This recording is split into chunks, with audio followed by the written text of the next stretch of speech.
Hi, well, thank you, first of all, to Peter Wood and Dave Randall of the National Association of Scholars for inviting me here. Of course, thank you to Ms. Neetu Arnold for her striking and impressive report. Ms. Arnold really has done a great job, and she has a bright future. I look forward to watching that. I would like to thank my fellow panelists as well, and friends, Adam Kissel and Jenna Robinson, for all the great work they do for higher education and for making me look better by their physical proximity to me. It's funny because I guess I'm I'm actually an over-credentialed administrator, and I'm sitting here. I actually worried that we might be in an ambush, like eliminate the problem one administrator at a time, and y'all would just take me out. But I was like this when I was practicing law, and I was a lawyer.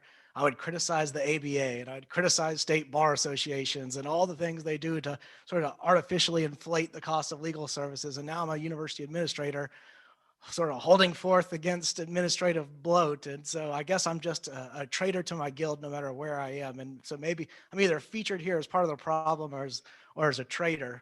And we actually ate lunch right before this panel. So I'm like the embodiment of administrative bloat right now.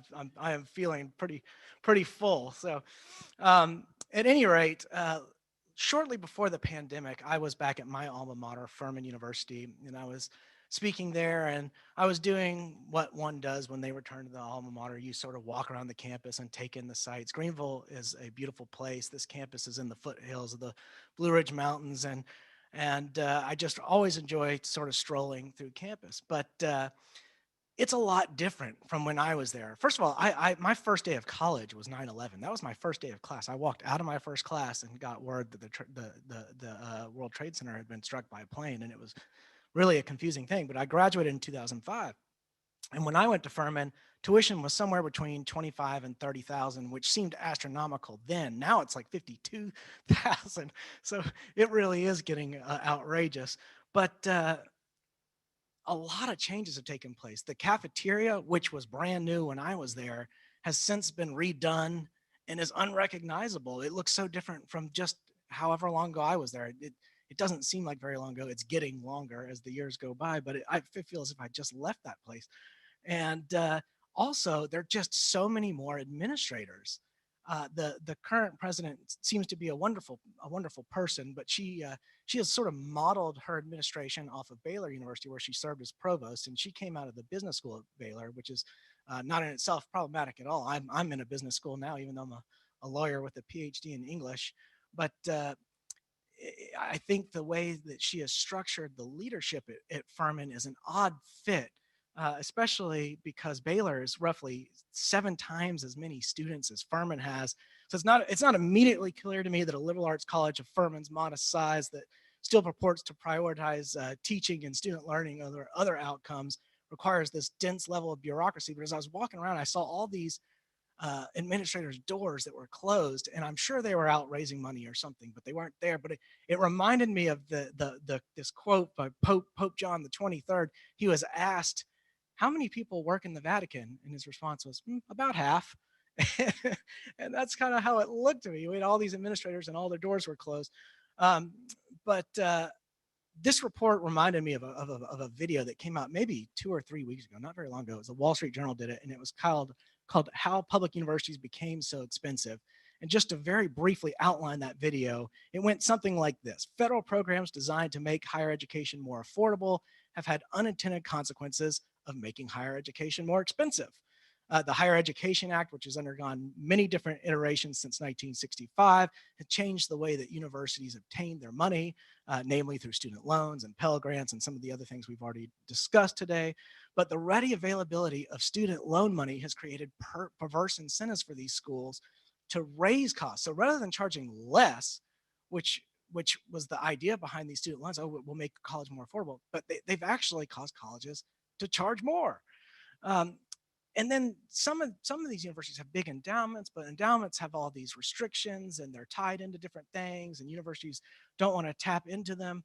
And so universities are reliant, many of them, on tuition revenue, and that's where their income stream comes from, and that's why you see so many international students enrolling, because as Adam pointed out, A lot of them pay full tuition and pay full price. It's also the reason why out of state, it used to be it was hard to get into like a school. If you were out of state, it was harder to get into the in-state institution. But that flipped because out of state students pay out of state tuition. Totally different ball game now. Um, I was recently asked to write an article on Russell Kirk's views of higher education for the Political Science Reviewer. My friend Jeff Paulette at Hope College is editing a symposium on Russell Kirk's views, and this is the chapter that he asked me to contribute to. And so I started reading a book that Russell Kirk had written, and it was published in 1978. And it actually collected Kirk's writings from 1953 to 1977, so roughly a 25-year period. And Kirk wrote a lot about higher education. And it suggests to me that some of the trends that we are talking about today have been around for a long time. I mean, Kirk's book could have been written today. It reflects a lot of the things that we see in this report. But sort of the foremost problem was that he observed that colleges were increasing enrollments at whatever expense to genuine learning and academic standards and fundraising to build administrative resumes and reputations rather than intellectual curiosity and discovery for their own sake. So he critiqued this bigger is better mentality. You could be forgiven for presuming that the mission of the university system as it's currently constituted at most institutions today is not to impart wisdom, seek truth, contribute to the sum of knowledge, or cultivate clarity and understanding, but to amass power and money and influence, growth for growth's sake, funding for the sake of funding. Kirk called these, he referred to decadence. He used the term not as a like moral or cultural decline, not as like lavish or pleasurable indulgence, but actually as an abandonment of real objects, aims, or ends. So he believed higher education had grown decadent by failing to pursue its fundamental mission and purpose, knowledge and truth, both for their own sake and for the sake of the student who draws moral instruction and clarity from them. In the book, Kirk writes that business as usual for universities and administrators in 1972 was looking for money, endeavoring to increase enrollments, or at least prevent shrinking enrollments. Wisdom and virtue, he mused, well, those were well enough for commencement addresses, probably. The business of the academy was academic business. So instead of cultivating the intellect, the American university was divided into two distinct parts. He called them the therapeutic community and a staging ground for social subversion. Miss Arnold's report identifies both of these in the contemporary university, from the woke politics to the therapeutic peer-led groups to intergroup dialogues that administrators impose upon faculty. And she has this line that could have been drawn straight from Kirk. She says, universities spend on luxuries to soothe and placate mentally unstable students, and these luxuries include the careful muffling of all unsettling ideas.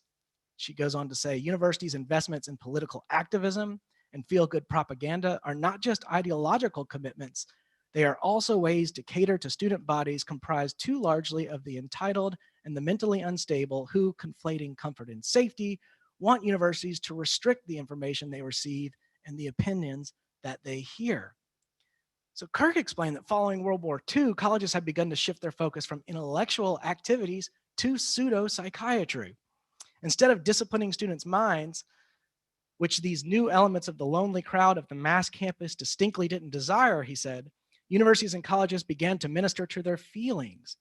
The typical campus had become something more than a day hospital for emotionally disturbed young people. This is exactly what Miss Arnold describes in her report. So if universities were decadent in Kirk's day, imagine what he would have thought of them today. I do think that the basic predicate of the report is absolutely correct, that there's a causal link between federal student loans, aid, and skyrocketing tuition on the one hand, and administrative bloat and student debt on the other. Her critique of higher education is comprehensive. I mean, this report is amazing. I think I told her before we started today, I said, while I was reading it, I pulled it up, first of all, in a Word document and just started scrolling down. And it wasn't until I got to page 93 or something where I was like, oh, wait, this is a really long document. because I didn't really notice, because I didn't have a physical copy in my hand. I didn't really realize what it is I was getting into. I thought I was going to be done in 20 or 30 minutes. And here I was on page 93, and I still had a long way to go. So it is a really, really comprehensive report encompassing everything from trigger warnings to ideological diversity, speech codes, student and faculty activism, tuition, federal regulations, the decline in academic standards, sustainability, social justice, state disinvestment, U.S. News and World Report rankings, accreditation, and more. It is really an impressive document. She highlighted an interesting fact that I've never quite thought of, which is that we're entering into an era in which parents are paying off their student loans while their students are taking on student loans. It had never occurred to me that we might be in that era. And I realized that, oh, if I had had a kid when I was like 18 or 19 or 20, that child would be in college. And then I was sort of deflated a little bit because I realized that I really am starting to get older. But she draws this. I mean, it's fascinating, some of the statistics in here. So here's one. Nearly 85% of students at four-year public and 90% at four-year private universities receive some kind of financial aid, and more than 40% of students, typically in the lower half of the income distribution, receive Pell Grants. She cites an interesting figure from the Federal Reserve Bank of New York, holding that more than 40% of recent college graduates are underemployed, meaning that they're working part-time or working at jobs that in which they don't use their skills. So if college is supposed to be about employment and job prospects, as some people might say, or for maximizing the skills necessary to compete in the workforce and the workplace, well, then it's not achieving its goal. Arnold says the rise of America's underemployment economy suggests that we now suffer from an inefficient, highly wasteful distribution of education investment and human capital. Billions of dollars and millions of hours spent for little or no return. On the other hand, if college is supposed to be about personal edification or moral instruction to better the human condition, is like Kirk believed, it's not achieving that goal either. So not only is it decadent, but it's also just extremely wasteful. I guess you could make a case that maybe scientific and medical research is one area in which a certain field within the university is accomplishing some of its goals. Some of the research into illnesses and maybe vaccines and medical devices and those kinds of things.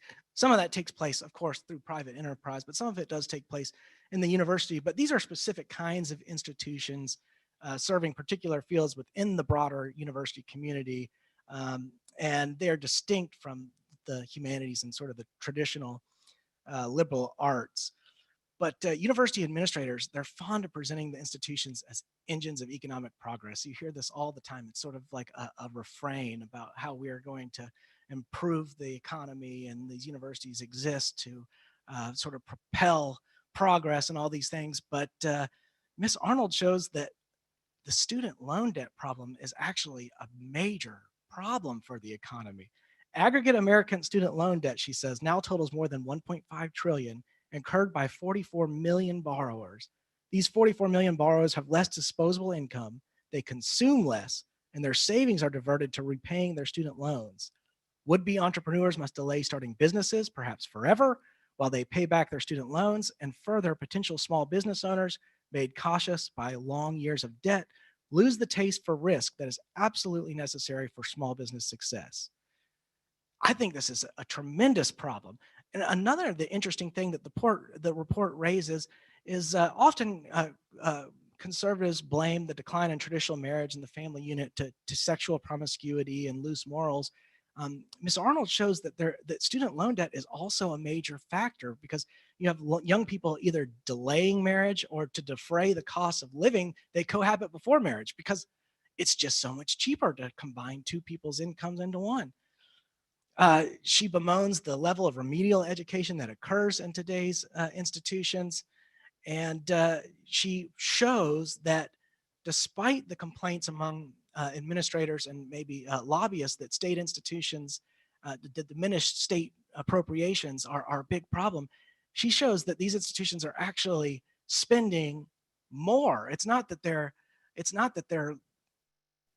having not able to cover what it was they're actually spending on all these new things, and they've got to keep the quote unquote growth in spending, the ballooning spending. They're seeking more appropriations, but there's no accountability or transparency when it comes to what they're spending money on. I do think it's kind of this push that we have for accountability and transparency is a difficult one, because I know that as soon as, say, an accrediting body says we're going to crack down on such and such of a trend. So I was an administrator at a law school before I was an administrator at a business school.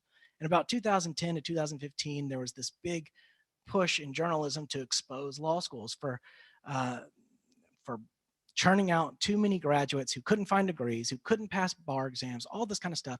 So the ABA began cracking down on these law schools and adding additional layers of scrutiny. Well, okay, so that, I guess, is good that we're going to hold the feet to the fire of these law school administrators. But now you got all these law schools that are hiring people that we're going to hire a person to do reporting to the ABA. We're going to hire somebody that's going to do the reporting to NALP, the National Association of Legal Professionals. We're going to hire somebody to do all the reporting to the ABA. You've got to have people that now are in charge of all this transparency and accountability. So there's a tension between the need for transparency and accountability and the problem of administrative bloat that transparency and accountability are supposed to correct.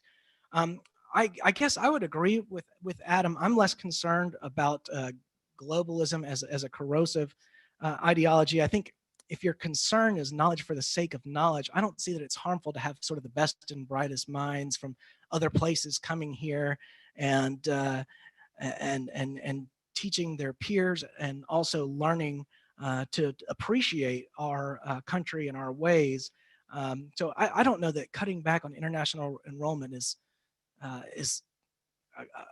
necessary thing. I think international enrollment is just a thing. Now, one thing that is kind of interesting is that we haven't really talked about is the Carnegie classification system, and it's related to a concern that Ms. Arnold expresses about the definition of expenditures in iPads, from which Carnegie draws its info. So it seems that all these big state institutions, any university that wants to be known as a research institution, desires this Carnegie R1 classification, and that is for highest research activity. The second category is for higher research activity, and the third for moderate research activity. And no one wants to be known as 2 or 3, when really the point of these classifications is categorical rather than ordinal. They fit universities within certain descriptive categories, but they're not ranking in order from best to worst. But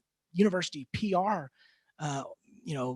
firms and units will pump out all these press releases about we went from R2 to R1, and isn't that great? Well, really what that means, frankly, is that your university is spending a lot of money on research, but there's no way, they don't measure what research output is. So a university could theoretically just be throwing millions and millions of dollars at research, and no one could be publishing a thing. There's just no way to measure the outcome. But, oh, this is a high level research activity because it's spending a lot of money, not because it's producing stuff or even producing stuff of value, but because it spends a lot of money. I think that's a big problem. I think Richard Vedder is a friend of all of us, and he has this quote in Restoring the Promise, which is his recent book. I think it came out last year, maybe 2 years ago now. But he says, I doubt there's a major campus in America where you couldn't eliminate, very conservatively, 10% of the administrative payroll in dollar terms, not firing people, but in dollar terms, without materially impacting academic performance, meaning the extent to which knowledge and creativity are disseminated and enhanced. Dr. Vedder has some legislative proposals about how to cut back on administrative bloat. He says, you could tie state appropriations to the size of teaching faculty payroll, or give universities bonuses where the faculty payroll exceeds the administrative payroll, stuff like that. I'm less,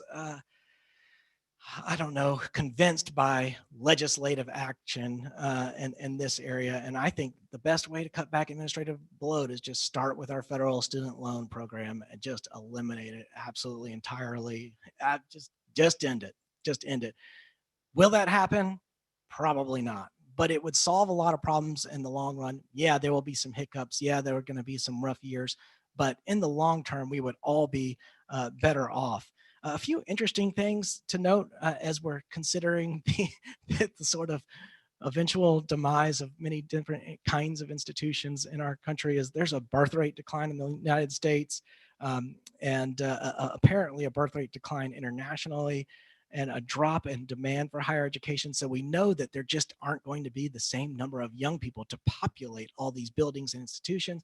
And now that we see that some forms of online learning are actually kind of working, it raises the question, well, why are we spending so much money on dorms and things like that when we don't have to be, when these people don't actually have to be present? Now, I am fairly traditional in thinking that sort of the classroom in-person instruction is just so much better, and there's something about learning with that in a kind of tangible way and being able to bond with your classmates that you lose over Zoom. I've taught enough Zoom classes to know that you're going to get somebody's initials up on screen, and you got student AF and student G whatever, and you're not actually going to see faces, and you can't elicit responses in the same way. There's no way to like motivate people through the screen and drum up excitement in the classroom. But if you have the right kinds of students, you can hold a Zoom classroom pretty well. I know the Mises Institute is an organization that teaches free market, and they're developing a new master's in Austrian economics, and they don't have that many students, and so the students that are going to this program are obviously really invested in it, and they do a lot of neat things. UFM, University of Francisco Marroquin in Guatemala, does a lot of really neat things. The way they do faculty governance is unique. I'm sort of on the fence of faculty governance. I've never quite figured out what the right answer is. I know UFM does not have a lot of faculty governance, and it seems to work really well. I know they hold their department's feet to the fire. If your department is not profitable and does not become profitable within a certain amount of time, it's gone. It's eliminated. And I can see that this model being very difficult. They don't have tenure. It'd be a difficult model to institute in the United States, but it's an intriguing model. Jenna mentioned universities having skin in the game. I really think that that's absolutely right. I know that comes in the report. Ms. Arnold suggests that college should be responsible, at least in part, for paying up for student defaults. Richard Vedder has this income share agreements idea that he champions a lot, involving work, universities investing in students' education costs in exchange for a share of their future earnings. So we'll pay part of your tuition now, and you can pay us back. We'll take a piece of your paycheck over time. That strikes me as being an interesting thing. But I'll conclude with, of all things, a fable, an Aesop's fable. So it's a fable, The Proud Frog. And there's this mother frog, and by the way, until I read this fable, I didn't know frogs have like tons and tons of babies. They get a lot of babies, so that makes this fable seem like less callous. But the proud frog is this mother frog, and she has all these babies that go wandering off, and there's this ox, and the ox steps on one of the baby frogs and kills the baby frog, and all the little froglets come hopping back to their mother, and they're trying to explain what it is that has just happened, but they don't have the language yet because they're babies to articulate what it is they've seen. So they say, "Mother, we just saw this big creature and it just squashed Jimmy," or whatever the froglet's name was. And she gets mad because she wants to be she's the biggest, baddest person around. And she said, "Was it this big?" And she blows herself up a little bit. And they said, "No, it was much bigger than that." And she takes offense and she says, "Was it this big?" And they say, "No, much bigger than that." And she starts getting angry. She blows herself up more. "Was it this big?" And they're like, "No, mother, this thing was so much bigger than you." And she just finally reaches on and she said, "All right, was it this big?" And she blows herself up and boom, she pops. And I just wonder if our universities are like the proud frog, and some of them are about ready to pop. I know Adam said we may not be at the popping point yet. This may not be like a 2001, 2002 Enron situation or 2008 Lehman Brothers, where all of a sudden overnight, boom, things are gone. But it is trending in a alarming direction for university administrators. And the least we can do is start figuring out ways to curb administrative bloat as a starting point. The best thing would just be to end federal loans altogether. Unpopular thing to say, but I'm gonna say it.